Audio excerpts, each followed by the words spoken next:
Isak tangis mengantar kepergian Andi Setiawan, korban tewas ke-133 tragedi Kanjuruhan.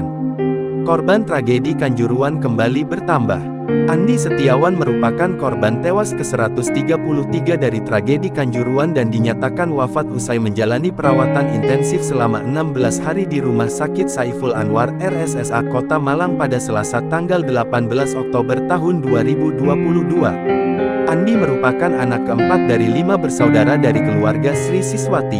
Dia tinggal di Jalan Kolonel Sugiono 3C Kelurahan Mergosono Kecamatan Kedungkandang Kota Malang. Ditemui di rumah duka, Sri tak kuat menahan tangisnya, usai melihat anaknya pulang dalam keadaan tidak bernyawa.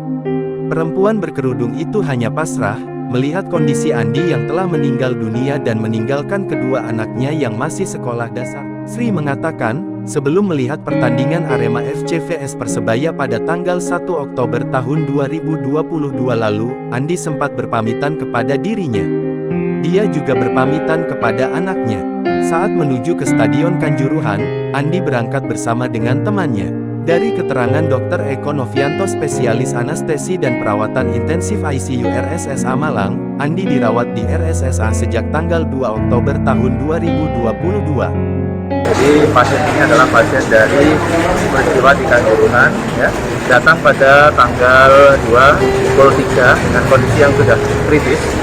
Dengan penurunan kesadaran, kita dapatkan ada cedera di beberapa tempat, ya, multiple trauma, ya. Yang pertama ada di memar di paru, kemudian ada patah tulang di tulang iga, dan di tulang paha sebelah kanan. Ya, dari kondisi tersebut, maka kita lakukan tindakan, kemudian kita rawat di ICU secara intensif, ya, kita awasi observasi secara menurut kondisinya, ya. Namun memang kondisi selama 16 hari ini kita pantau terus tidak stabil, ya, kondisi kritis, ya. Dan dari keparahannya tersebut, maka pada 13.20 kita nyatakan wafat. Dalam sehari-hari, Andi berprofesi sebagai juru parkir di daerah Singosari, Kabupaten Malang. Saat libur, dia membantu orang tuanya mencari rongsokan di sungai yang tak jauh dari rumahnya. Sementara itu, terdapat 639 korban yang masih harus menjalani rawat jalan.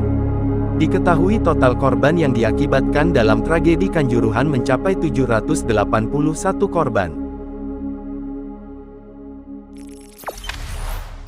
Jangan lupa subscribe, share, komen, dan like ya!